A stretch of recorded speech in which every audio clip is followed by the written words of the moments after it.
Questions?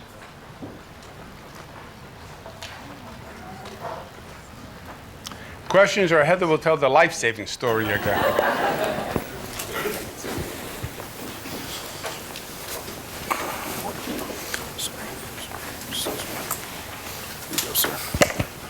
Well, Governor, thank you very much. Dennis Richardson from Hillside Family of Agencies, and we're based in Rochester. Thank you for your investments in upstate New York. They're paying off in big ways for us.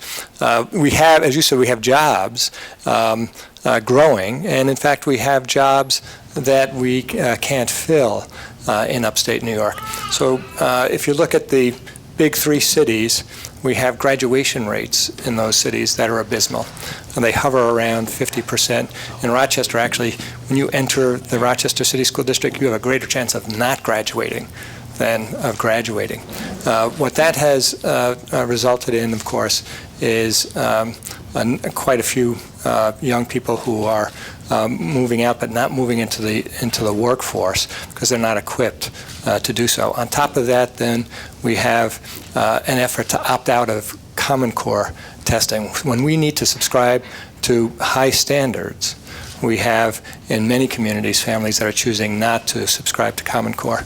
And the Business Council has taken a strong stance on that. We're promoting moving forward towards high standards and implementation that actually works. I'm just wondering what do you think we can do to advance that effort so our young people can, in fact, fill those jobs that have now been created.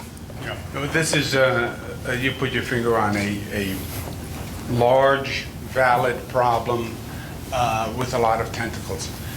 First, when I talked about the economic development strategies, we are coupling businesses basically with higher ed learning facilities. Most of them say we want a college, a community college that can do our training, our apprenticeship, etc. We boosted SUNY, invested heavily in SUNY, and we partner with SUNY. When we have our tax-free zones, they are around SUNY campuses, so a high-tech company comes in, photonics comes in, they get 10 years tax-free, and they're coupled with academic universities and institutions in that region.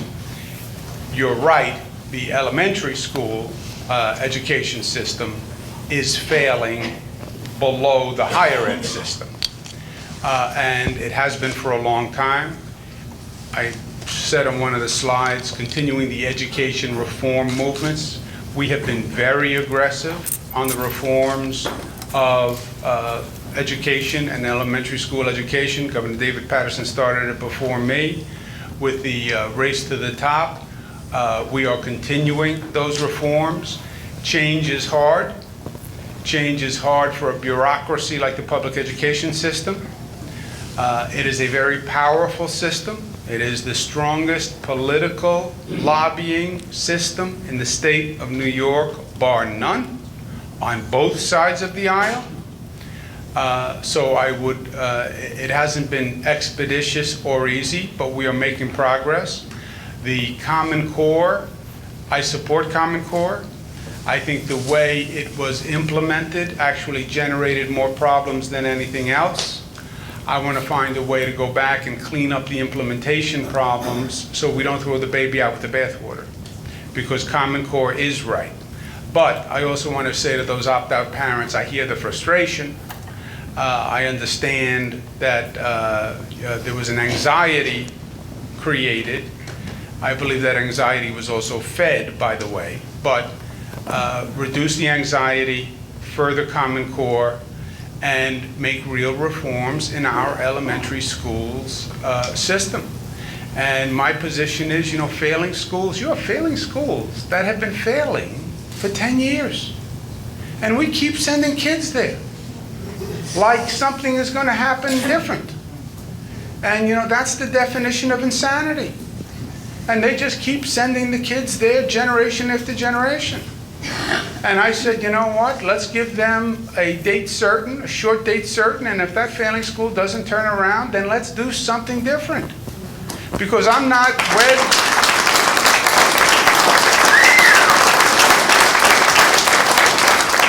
You know, it's not about, our job is not to protect and grow the bureaucracy. We pay money to educate the students, and we have to remember that. But that's going to be a fight that's going to continue this year. I just started a working group right now that's supposed to report by December on Common Core, reviewing the Common Core system, and correcting the implementation problems so we can get the focus back to standards as opposed to the anxiety details.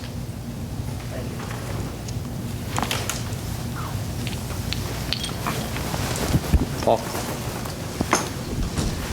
Governor Paul Speranza, Wegmans Food Markets. See you again, Paul. And in Rochester, as you well know, we have an anti-poverty initiative that you asked us to help with and leading with you and your commissioners.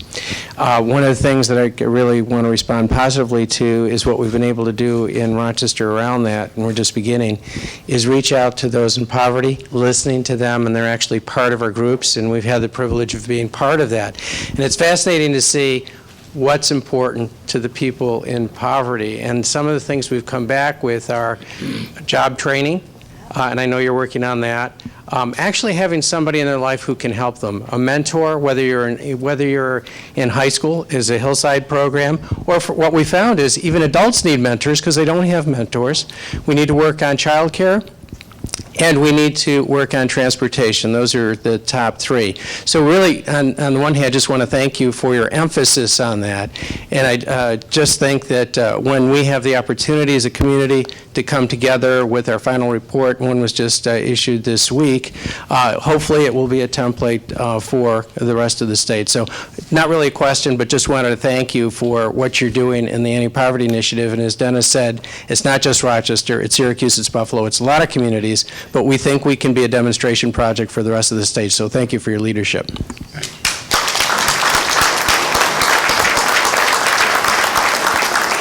was not a question, that was a Rochester endorsement. I respect that. Did Bob tell you to say that? Rochester is doing great work. We have an anti-poverty initiative in Rochester that has brought all the groups together, public, private, all the governments together, actually focusing on a comprehensive plan to reduce poverty, job training, transportation, child care, mentoring, all delivered on site, and it's actually working very well. And there's now peace in the valley in Rochester, right? Everybody's happy. That's a nice thing when it happens. Sorry, It's right behind you. thank you. Let me know if you can't understand my accent. I can't understand your accent. Very good. I represent DPS, one of the newest startup New York companies that you announced on Wednesday. So we're excited to be here as a company. My question's about, more personally related. Again, back to education. I come from the island of Saints and Scholars, a little island called Ireland. Most people know it. We have the benefit in Ireland of free third-level education. And, I have 3 kids here. 2 of them are Irish. One is American, born in America. And while I'd like to educate them in the US, and I'd really like to educate them in the state of New York. But the whole financial burden, associated with third level, to be honest, it's a dynamic that, being from Ireland, we're not used to it at all, right? And the bills are big. I asked the question there yesterday to one of the exhibitors there. I said, well, how much should I put away for, per child? How much should I be looking at? And mother of God, there was numbers of $250,000. Now, unless I get very lucky down in the casino in Saratoga, well, I'll be a long time trying to make $250,000. By 3, by the way. But anyway, look, I'm going to continue to express an interest in getting to what I'm used to on the other side of the pond. But really, I think from the outside looking in, and by the way, I have no vote, right? So I have no agenda. I'm not a citizen, in other words, not yet. I plan to be one. Is that how we can keep the young people in New York State by easing the burden. If you have a better educated population, look at Ireland. There's nothing in Ireland, only horizontal winds when you're playing golf. There is a lot of great culture in Ireland, but we don't have oil, we don't have diamonds, titanium, nothing like that, but we have education. It goes back in our culture, the island of saints and scholars. I would love to know, the plan. I'm sure there's a lot of hard work being done, I know, and thank you for that. But personally, obviously I have interest in seeing how we can ease that burden for our young people going forward. Very good question. Before I respond, one question. Do you plan to be a citizen in time for my next election?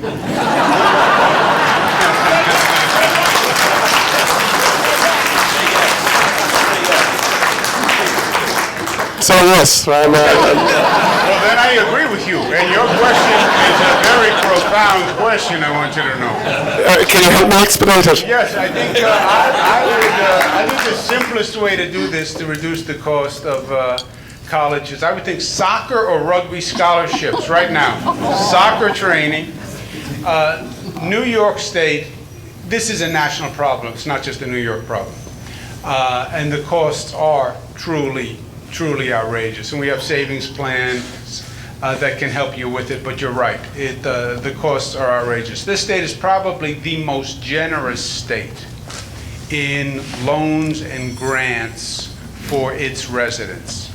And the SUNY system, State University of New York system, is consistently been judged not just a great university from a learning point of view, but also a great bargain. It really is. So I would look at SUNY. I would look at the programs that we have and the loan programs that we have and the financial need programs that we have. It's not easy, but I feel fairly confident that we have, when you put all the programs together, a student that comes from a family that can't afford the tuition payment, the state has enough programs to step in where we make it financially feasible. Not financially easy, but financially feasible. Because we won't be in a situation where a child wants to go to college, can go to college, the family can't afford it, and therefore that child is foreclosed. That's not what New York is all about.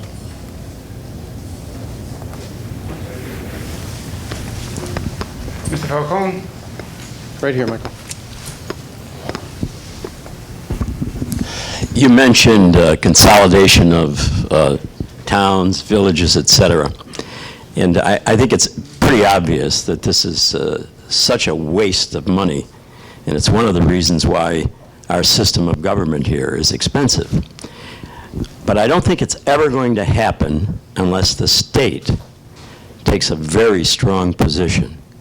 And I don't know exactly how to solve the problem, but I'm thinking in terms of maybe you should have a campaign, a major campaign, and spend a considerable amount of money trying to explain and convince people why this is so important, and then have a public referendum.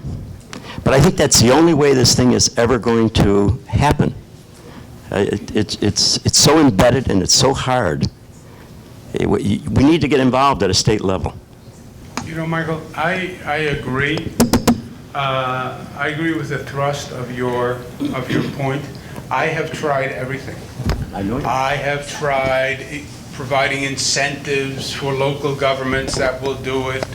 I've tried embarrassing. I've tried begging, pleading, cajoling. It's sort of human nature, first of all. I'm the mayor of a village, and I have a village board and a village police department, and I don't want to merge with the neighboring village, because then one mayor goes away and one police department goes away, and I don't want to do it. Residents become attached to their town, their village, etc. It's a difficult conversation to say, I know you have the attachment, but by the way, you want to know how much you pay for that attachment? We have had very limited success in actually having the votes, because you have to take a vote, a referendum, to make it happen. And where the votes have happened, my guess is more have lost than have passed, because the entire infrastructure winds up being against it. So I am open to all sorts of suggestions. It's on school. You have the same issue with school districts. You have a lot of school districts that just don't have the number of students to justify the cost of the district. And this is a problem that isn't unique to New York, but we have it worse than anyone else. We just have a plethora of governments. I mean, just think about 10,500 governments and the cost of just the infrastructure. Every morning, 10,500 light switches go on, 10,500 copiers go on, 10,500 sets of cars. And it's not efficient, it doesn't work well, and it's expensive as heck. If there was a way to do this on a statewide level, I would be open to it. If there was a way to do it on a regional level, I would be open to it. Because that property tax is the killer. It's funny, FDR used to rail about this, because people talk about the high cost of the state of New York. It's not our income tax. It's not our business tax. It's not our state tax at all. It is the property tax. And the cap has made it a lot better. But I would like to see that number going down, not just slowing the growth. So if the Business Council wants to come up with a proposal on that, I'm all for it. Look, even if you had a referendum where people had to affirm that they want the current structure, I don't think they understand the cost of what they're paying for. So you come up with an idea, I'm there.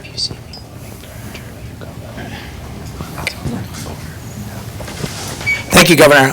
Pete Bardines, the Chamber of Southern Saratoga County in Clifton Park. I wanted to applaud you, first of all, for the stuff that you have on your presentations. I always enjoy your presentations, and especially the stuff you showed about the Erie Canal Corridor and how important that transportation segment is, and all of the great things that are going on across the state. I think that's really exciting to see what's happening. Something you may not know, but we are one of our members is about to embark on the first ever cargo delivery across the Erie Canal from Lockport to Mechanicville that will not use a fossil fuel or a mule in the canal history, which is very exciting. But one Paddling then, how do you? solar electric power, Solar Sal is the name of the boat. We will make sure we get that info to your staff. But my question is this, actually has to deal with the Hudson River. Southern Saratoga County, the 5 river towns of Saratoga County are part of the group that I represent, and I have to be honest, I also happen to be very close and represent General Electric Company. As you know, there's been some tensions there along the river. No, and I haven't noticed. This is good. And I'm not here to place blame or create more tensions, because that's certainly not serving to my purposes either. But what I am concerned about is this. I would like to find out if your team can help us, just as you've done along the transportation corridors to the west, if we can find a way to put some of these issues to bed for the Hudson River once and for all, environmentally, navigationally, et cetera, so that way we can start to bring manufacturing back to the shores of the Hudson River. There are some sites that have been identified. We think we can help to make the Hudson part of the economic resurgence of upstate New York, but we may need a little help there to get it all done. And so I just wanted to take the opportunity to bring that to you. I would love to. I think the Hudson River Valley, I think Albany south to like Westchester, along the Hudson, is one of the great lost opportunities for the state's economy. It is one of the most beautiful parts of the state. Internationally acclaimed Hudson River Valley School of Art, etc. When I was at the Department of Housing and Urban Development, I financed a regional economic development competition for the region to come together and come up with a region-wide economic development plan. I am very big on regional and sustainable and private sector driven. I am suspicious of politicians who provide business plans, and I am suspicious of isolated individual town plans, village plans. You need a critical mass, and the critical mass is the region, and it has to be about jobs, it has to be about the private sector. But I financed that competition at HUD. And we have a Regional Economic Development Council there, obviously, that has done well, and they've done well in the competitions. But I think there is much more that we can do in terms of recreation, in terms of transportation, economic development. However you want to do it, you want to form a consortium of the local economic development groups and try to get them together. You want me to convene a consortium or put them together? Anything you want to do, I will do, because you're right. That part of the state has not maximized its location or its potential. I believe that. Want to take one more question? There it is, the last question. Don't attack me on the last question, that would be bad.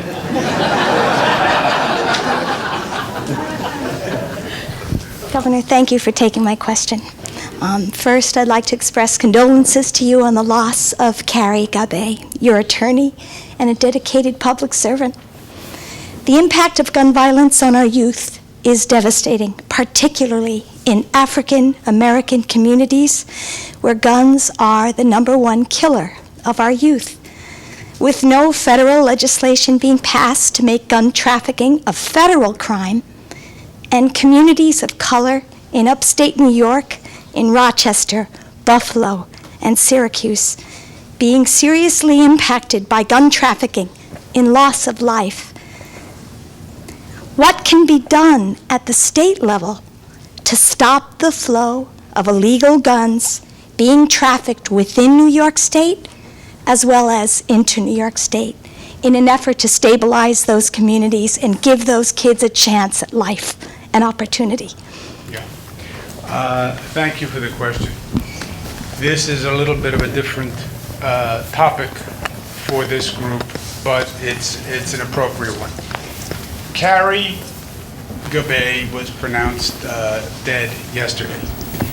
Carrie was a 43-year-old black man, grew up in the projects in the Bronx, the American success story, went to Harvard University on his own, became a lawyer, went into a private sector firm, was making a ton of money, said he didn't feel rewarded, he wanted to give something back, joined my administration on day one, came to Albany, worked in Albany, drove home on the weekends to see his wife.